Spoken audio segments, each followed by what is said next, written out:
Mi esposa y mi mejor amigo me acusaron falsamente de un crimen para robarse mi negocio y fui a la cárcel. Tiempo después, el karma destruyó sus vidas completamente. Hola, Reddit. Soy Luis, tengo 32 años, y esta es probablemente la historia más oscura de mi vida. Necesito contarla porque guardármela me está matando por dentro. Durante años pensé que tenía todo, un negocio próspero, una esposa que amaba y un mejor amigo en quien confiaba ciegamente. Pero resulta que todo era mentira. Lo que me hicieron fue tan retorcido, tan calculado, que incluso ahora me cuesta creer que haya pasado. Déjenme empezar desde el principio.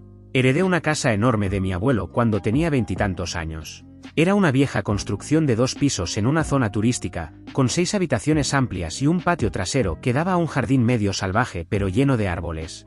No era una mansión ni nada por el estilo, pero tenía ese encanto antiguo que a la gente le gustaba. Las paredes eran gruesas, de esas construcciones de antes cuando las cosas se hacían para durar. Los pisos crujían un poco al caminar, pero eso le daba carácter. Mi abuelo vivió ahí toda su vida, cuidando cada rincón como si fuera un tesoro. Cuando murió, me la dejó a mí porque siempre fuimos cercanos. Pasábamos tardes enteras en ese jardín, él contándome historias de cuando era joven, enseñándome a podar los rosales que había plantado décadas atrás. Al principio no sabía qué hacer con ella. Era demasiado grande para vivir solo, y venderla parecía una traición a su memoria. Me quedaba ahí los fines de semana, limpiando, tratando de mantenerla en buen estado, pero se sentía vacía. Entonces un amigo me sugirió la idea, convertirla en un hostal. En ese momento estaba trabajando en una oficina haciendo papeleo aburrido, ganando apenas lo suficiente para vivir, sin ninguna pasión real por lo que hacía. La idea del hostal me emocionó de inmediato. Era algo mío, algo que podía construir con mis propias manos. Pasé meses renovando la casa. Invertí todos mis ahorros y hasta pedí un préstamo para dejarla impecable. Pinté, arreglé los pisos, actualicé los baños, cambié muebles y reforcé la seguridad. Cuidé cada detalle para que el lugar se sintiera acogedor, limpio y seguro, el tipo de hostal al que la gente siempre quiere volver. Publiqué el hostal en Airbnb, Booking y algunas páginas locales de turismo. Las primeras reservas llegaron despacio, una aquí, otra allá. Eran principalmente mochileros jóvenes que buscaban un lugar decente para quedarse. Los atendía personalmente, les daba recomendaciones de lugares que visitar, restaurantes económicos, rutas de autobuses. Me levantaba temprano para preparar café y pan tostado, nada elaborado, pero suficiente para que empezaran el día bien. Limpiaba cada habitación yo mismo después de que los huéspedes se iban, revisando que no faltara nada, que las sábanas estuvieran impecables, que los baños olieran bien. Las reseñas empezaron a acumularse, 5 estrellas, comentarios sobre lo limpio que estaba todo, sobre la buena energía del lugar, sobre cómo me tomaba el tiempo para hacer que su estadía fuera especial.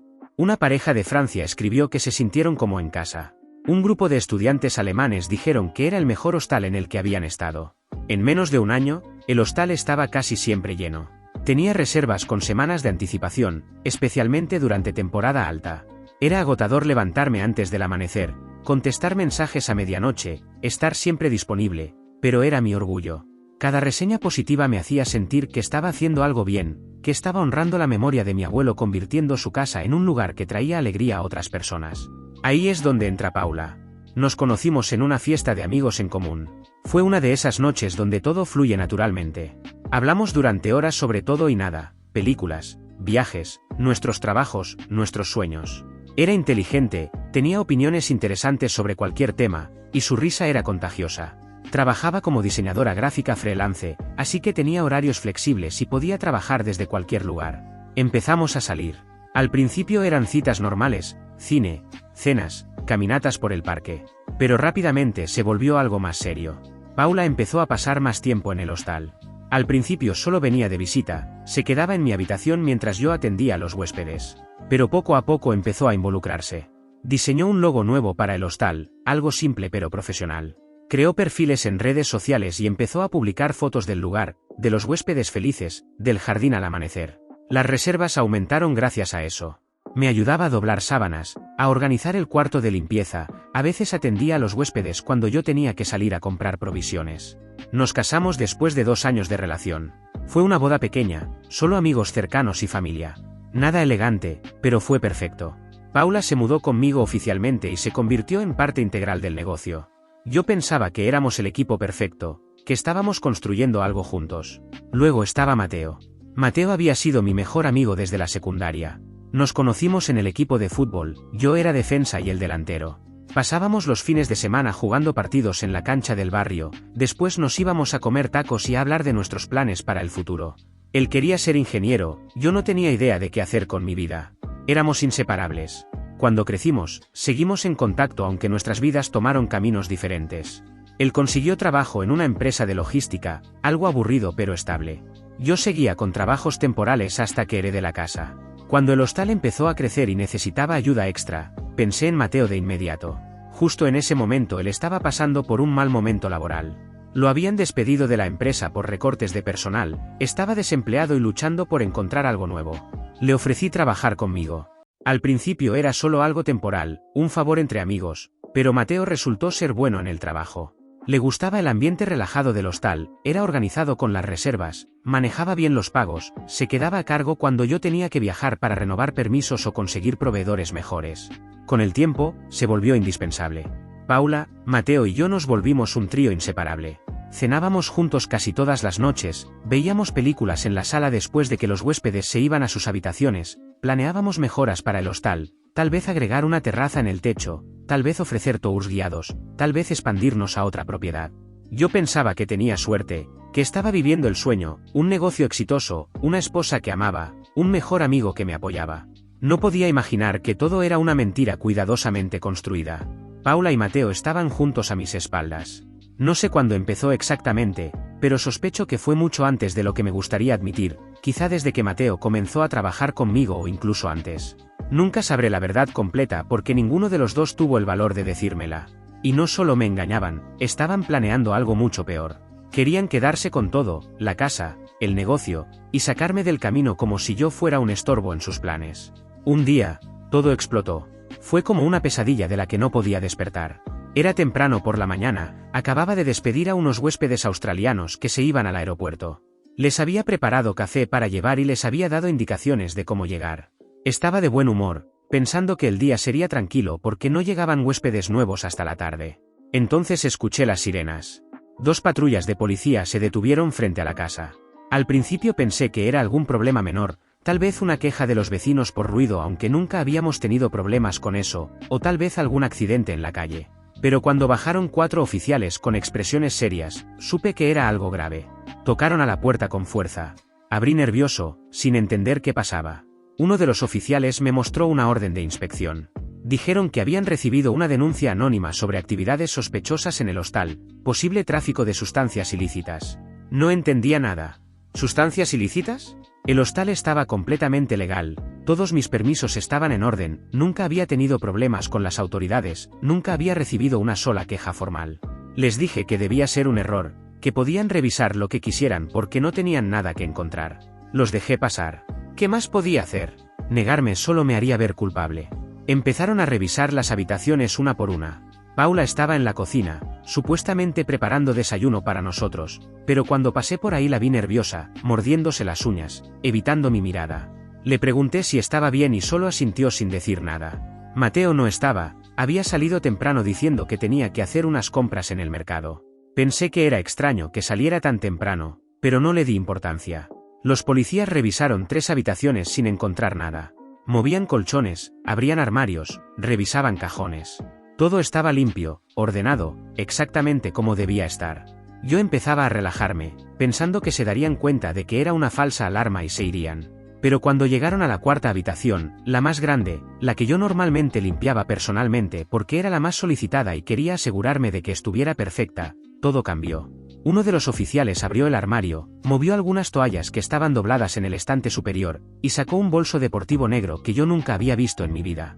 Mi corazón empezó a latir fuerte. Le dije que ese bolso no era mío, que no sabía de dónde había salido. El oficial lo ignoró y lo puso sobre la cama. Abrieron el bolso frente a mí con guantes puestos, siguiendo protocolo. Adentro había una bolsa transparente con algo que claramente era hierba verde de la que se fuma, no una cantidad pequeña sino suficiente para parecer que era para vender. Había varios fajos de billetes envueltos en ligas, tal vez unos cuantos miles en efectivo. Eso era todo, pero era más que suficiente. Me quedé paralizado. No podía procesar lo que estaba viendo. Mi mente intentaba encontrar una explicación lógica. ¿Cómo había llegado ese bolso ahí? ¿Quién lo había puesto? ¿Por qué? Intenté explicar que yo no tenía nada que ver, que alguien había puesto eso ahí, que era imposible que fuera mío porque yo era el dueño del hostal y sería estúpido esconder sustancias ilícitas en mi propio negocio. Pero los oficiales no me escuchaban. Uno de ellos me preguntó directamente si conocía el contenido del bolso.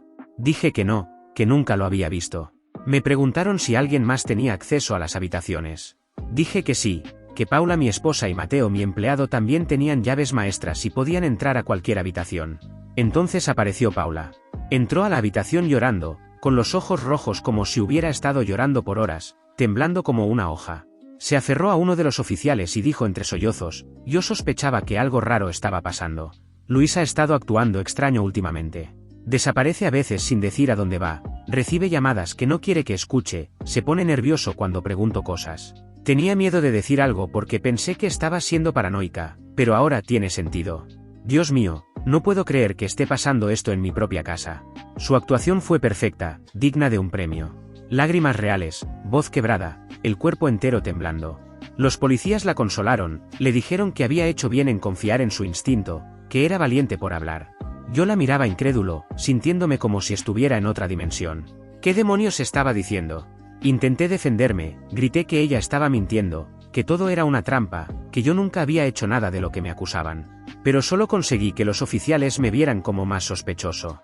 Uno de ellos me pidió que me calmara o tendría que esposarme por resistencia. Paula seguía llorando, diciendo cosas como: pensé que te conocía, pensé que eras diferente, ¿cómo pudiste hacerme esto? Me arrestaron ahí mismo, esposado frente a Paula, que seguía con su actuación de esposa destrozada. Me subieron a la patrulla mientras los vecinos miraban y grababan, una humillación que jamás voy a olvidar. El hostal fue clausurado de inmediato, con cinta amarilla y un aviso de investigación. En cuestión de horas, mis reseñas de 5 estrellas se llenaron de comentarios horribles, que era un delincuente, que el lugar era peligroso, que escondía actividades ilegales. Toda la reputación que construí durante años se derrumbó en un solo día. El proceso judicial fue rápido y despiadado. El bolso con las sustancias ilícitas y el dinero había aparecido dentro de mi propiedad, en una habitación a la que yo tenía acceso total. No encontraron huellas claras en el bolso ni en su contenido, era una incriminación quirúrgica, limpia, calculada. Las únicas huellas presentes en la habitación estaban mezcladas, las mías, las de Paula y las de Mateo, porque todos habíamos pasado por allí en distintos momentos para limpiar y organizar. No existía forma de demostrar quién había puesto ese bolso ahí específicamente. Paula mantuvo su versión de que yo llevaba semanas actuando de manera sospechosa, y cuando interrogaron a Mateo, él afirmó que también había notado comportamientos extraños en mí, que a veces me ausentaba sin explicar a dónde iba y que manejaba más efectivo del que reflejaban las reservas del hostal. No tenía cámaras de seguridad en los pasillos interiores o dentro de las habitaciones por respeto a la privacidad de los huéspedes, solo en las áreas comunes y la entrada principal. Las grabaciones no mostraban nada incriminatorio para nadie, solo mostraban el día a día normal del hostal. No había evidencia física que me exonerara. Era mi palabra contra la de ellos, y ellos eran 2 testigos que decían cosas consistentes mientras yo parecía desesperado y sospechoso. Mi abogado de oficio fue un desastre completo. Un tipo cansado que apenas revisaba mi expediente, que llegaba a las audiencias sin prepararse, que repetía argumentos genéricos sobre duda razonable pero sin convicción real. Me dijo desde el principio que el caso se veía mal, que tenía sustancias ilícitas en mi propiedad y que eso era suficiente para una condena. Me sugirió aceptar un trato con la fiscalía para reducir la sentencia, pero yo me negué porque era inocente. Quería pelear, demostrar que había sido una trampa. Pero sin pruebas concretas, sin testigos que me apoyaran, sin nada más que mis propias palabras, no tenía nada con que luchar. Me condenaron a 5 años de prisión por posesión de drogas con intención de distribuir. El juez fue duro conmigo, dijo que había traicionado la confianza de los turistas que venían a mi hostal buscando un lugar seguro, que había usado un negocio legítimo como fachada para actividades ilegales, que merecía el peso completo de la ley. Escuchar esas palabras fue devastador. Paula estaba en la sala del tribunal, llorando en los brazos de Mateo, jugando perfectamente su papel de esposa traicionada y destrozada. Entré a prisión sintiendo que mi vida había terminado. Tenía 28 años y acababa de ser condenado a pasar los siguientes 5 años encerrado por algo que no hice. Los primeros meses fueron los peores. Compartí celda con gente que realmente había cometido crímenes graves, asaltantes, vendedores de sustancias ilícitas de verdad, tipos violentos con cicatrices y tatuajes de pandillas. Dormí en una litera oxidada que rechinaba cada vez que me movía, comí comida asquerosa, viví con miedo constante de ser atacado o peor. Cada noche me preguntaba cómo había llegado a ese punto, cómo las personas en las que más confiaba me habían destruido tan completamente. Pero en la prisión pasa algo curioso, tienes mucho tiempo para pensar, para procesar, para entender las cosas. Empecé a recordar pequeños detalles que en su momento no me parecieron importantes, conversaciones entre Paula y Mateo que se cortaban bruscamente cuando yo entraba a la habitación, miradas que intercambiaban y que yo interpretaba como complicidad amistosa pero que probablemente eran otra cosa. Momentos en los que Paula defendía a Mateo de forma excesiva cuando yo me quejaba de algún error que había cometido en el trabajo. Los patrones empezaron a tomar forma en mi mente como piezas de un rompecabezas que finalmente encajaban. Me di cuenta de que probablemente llevaban meses, tal vez años, planeando cómo deshacerse de mí. Después de 1 año y medio en prisión, decidí que no podía seguir con el abogado de oficio que claramente no se preocupaba por mi caso. Usé los ahorros de mi cuenta para contratar a un abogado privado. Se llamaba Ricardo, era joven pero tenía buena reputación entre los otros presos que lo conocían. Le expliqué toda mi situación, le conté sobre Paula y Mateo, sobre cómo sospechaba que me habían tendido una trampa. Ricardo revisó mi caso completo durante semanas. Investigó, hizo preguntas, buscó inconsistencias. Al final vino a verme con una expresión seria y me dio la noticia que no quería escuchar. Luis, entiendo que sientes que fuiste víctima de una conspiración, y probablemente tengas razón. Pero la realidad es que no hay pruebas que lo demuestren. No hay grabaciones que muestren a alguien más poniendo ese bolso en la habitación. No hay testigos independientes que puedan confirmar tu versión. Las huellas dactilares están mezcladas y eso no prueba nada. Tu esposa y tu empleado mantienen sus declaraciones consistentes. Legalmente, el caso está cerrado. Ya fuiste condenado y no hay bases para apelar. Me sentí hundido. Le pregunté si había alguna forma de reabrir el caso, de investigar más profundamente a Paula y Mateo. Ricardo negó con la cabeza. Podríamos intentarlo, pero sería extremadamente costoso, tomaría años, y las probabilidades de éxito son mínimas. El sistema no funciona así. Una vez que estás condenado, la carga de la prueba para demostrar inocencia es altísima. No es como en las películas donde encuentras una prueba mágica que lo cambia todo.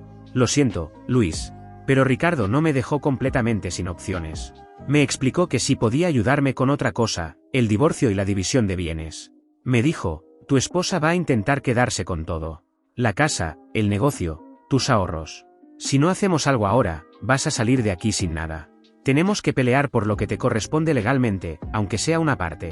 Iniciamos el proceso de divorcio desde la prisión. Fue largo, complicado y emocional. Paula contrató a sus propios abogados y peleó con uñas y dientes para quedarse con todo.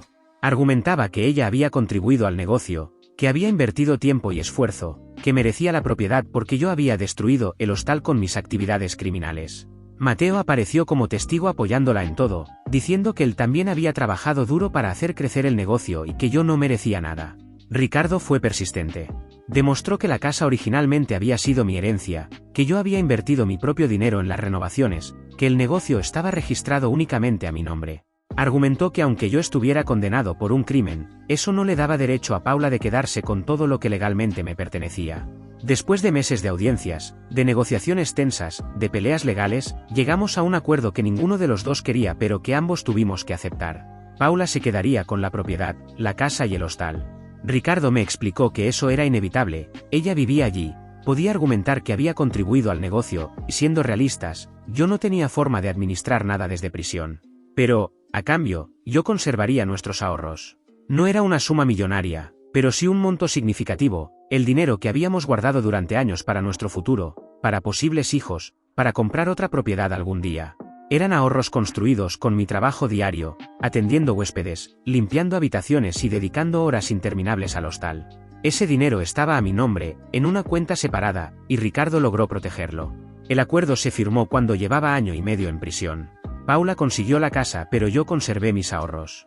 No era justicia, no era lo que merecía, pero al menos no salí completamente destruido. Al menos tenía un capital con que empezar de nuevo cuando saliera. En prisión me mantuve con buena conducta. No causaba problemas, seguía todas las reglas, participaba en los programas de trabajo y educación que ofrecían. Tomé clases de carpintería, de contabilidad básica, de inglés avanzado. Leí todos los libros que pude encontrar en la biblioteca de la prisión sobre administración de negocios, sobre finanzas personales, sobre cómo reconstruir tu vida después de una crisis. Usé ese tiempo para prepararme mentalmente para cuando saliera. No iba a desperdiciar esos años sintiéndome víctima. Iba a salir más fuerte, más inteligente, más preparado. Por buen comportamiento, me redujeron la sentencia. En lugar de 5 años, cumplí 2 años completos y salí con libertad condicional. Tenía que reportarme regularmente con un oficial de libertad condicional, no podía salir de la ciudad sin permiso, tenía que mantener un trabajo estable y evitar cualquier problema legal. Pero estaba libre. Cuando crucé las puertas de la prisión ese día, sintiendo el sol en mi cara después de tanto tiempo, lloré. No de tristeza sino de alivio, de determinación, de promesa a mí mismo de que nunca volvería a estar en esa situación. Lo primero que hice fue encontrar un lugar donde vivir. Con parte de mis ahorros renté un pequeño departamento en una zona modesta de la ciudad. No era lujoso, solo un espacio con una habitación, una cocineta y un baño, pero era mío y era limpio. Después empecé a buscar trabajo. No fue fácil. Tener antecedentes penales cierra muchas puertas. Aplicaba a trabajos y en cuanto hacían la verificación de antecedentes, las ofertas desaparecían. Nadie quería contratar a alguien condenado por sustancias ilícitas. Finalmente conseguí trabajo en un restaurante como mesero. El dueño, un hombre mayor que había tenido sus propios problemas en el pasado, me dio una oportunidad después de que le expliqué honestamente mi situación. Me dijo, todo el mundo merece una segunda oportunidad. Demuéstrame que puedes trabajar duro y tendrás un lugar aquí.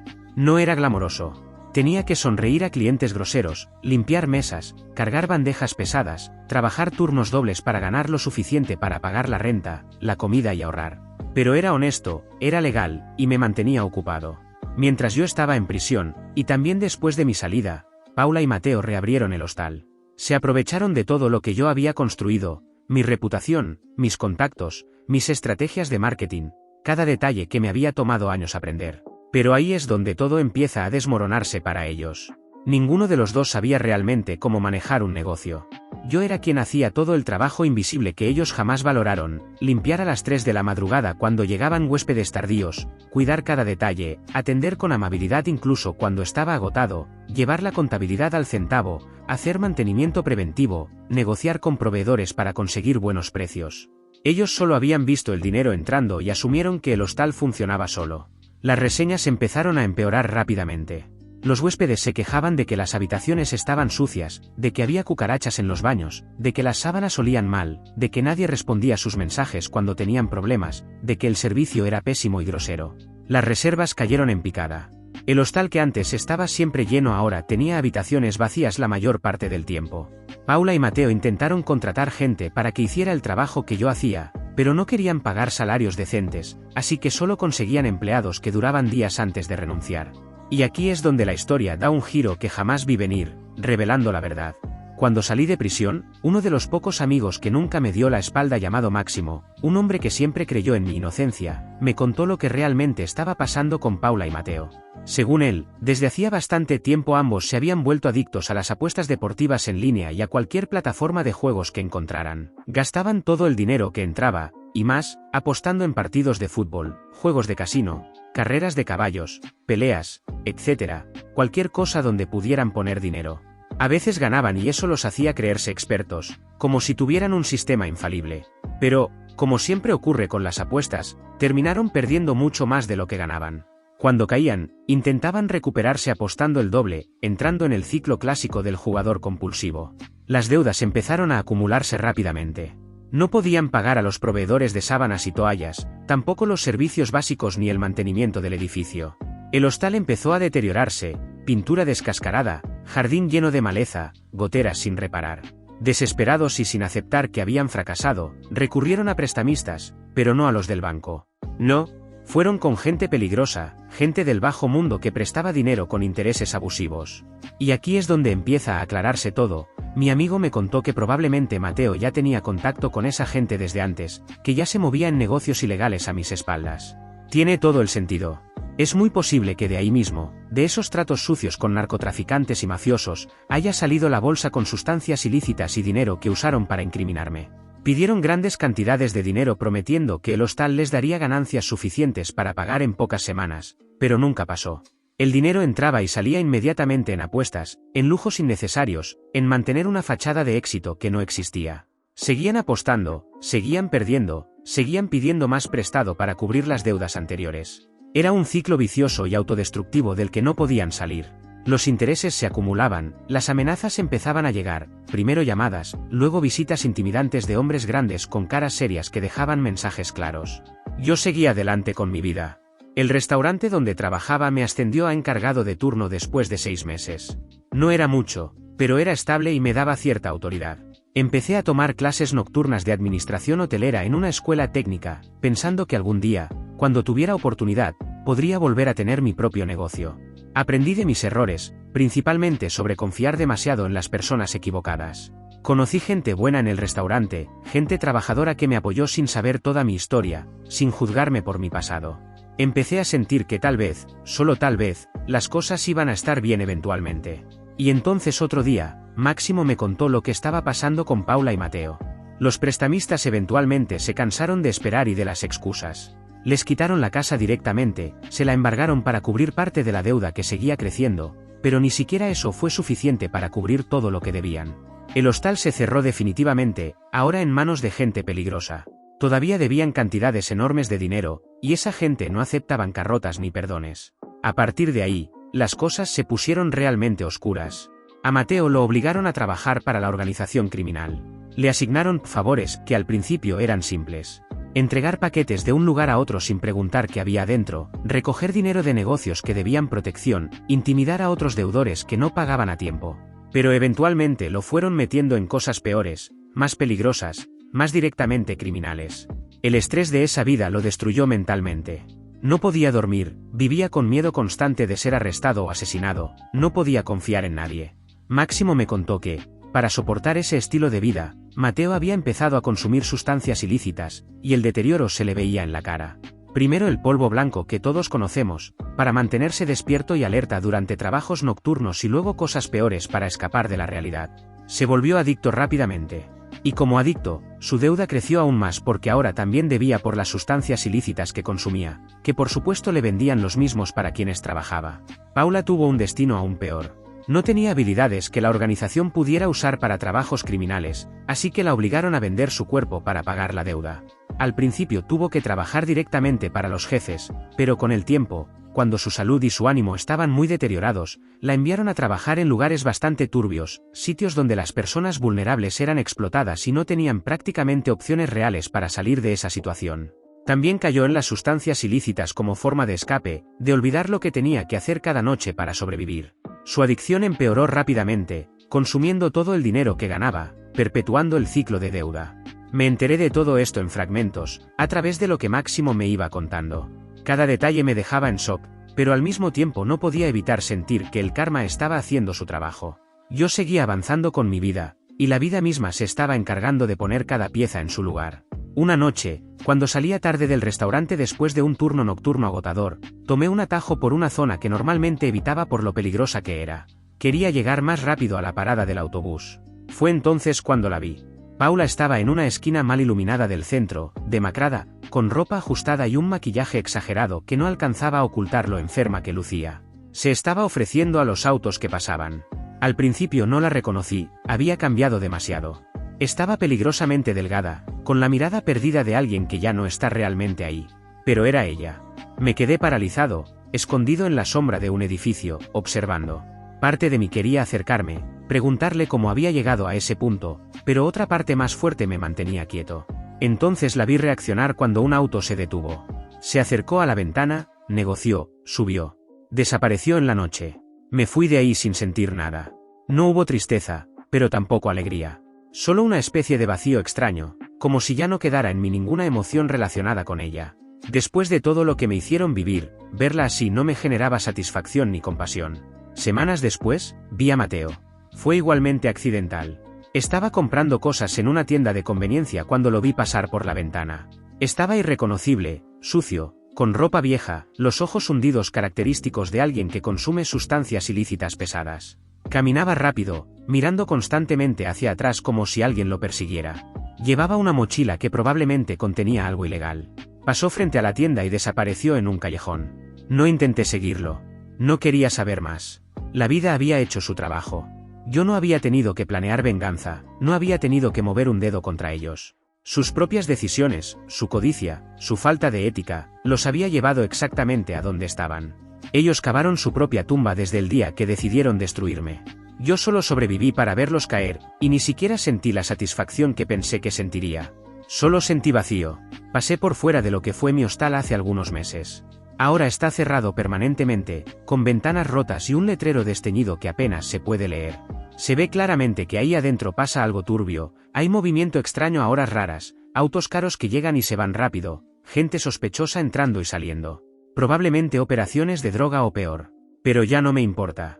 Esa casa ya no es mía, dejó de serlo hace mucho.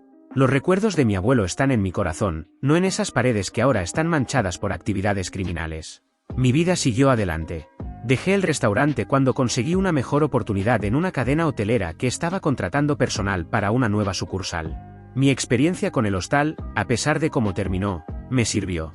Empecé en recepción, luego me movieron a supervisión de habitaciones, y ahora estoy como asistente de gerencia. El salario es decente, el ambiente es profesional, y estoy aprendiendo mucho sobre cómo funciona la industria hotelera a gran escala. Conocí a alguien también. Se llama Andrea, trabaja como contadora en el mismo hotel. Es tranquila, inteligente, y tiene una forma de ver la vida que me hace sentir en paz. Le conté toda mi historia en nuestra tercera cita, esperando que saliera corriendo, que decidiera que yo traía demasiado drama y problemas. Pero en lugar de eso, me escuchó sin interrumpir, y al final me dijo que admiraba mi resiliencia, que no cualquiera sobrevive a lo que yo sobreviví y sale adelante. Estamos tomando las cosas con calma, sin apuros, construyendo algo sólido basado en honestidad y confianza real. A veces pienso en todo lo que pasó y me pregunto si debería sentir algo específico por Paula y Mateo. ¿Lástima? ¿Rabia? ¿Satisfacción? Pero la verdad es que no siento nada. Ellos son extraños para mí ahora, personas que existieron en una vida que ya no es mía, fantasmas de un pasado que dejé atrás. Lo único que siento es gratitud por haber sobrevivido, por haber encontrado la fuerza para reconstruirme cuando todo se derrumbó, por haber aprendido lecciones dolorosas pero necesarias sobre la confianza y sobre el valor real de las personas. Gracias por leer. Si aún no te has suscrito, por favor hazlo y activa la campana de notificaciones para mantenerte al día con más historias impactantes de la vida real que suceden a tu alrededor.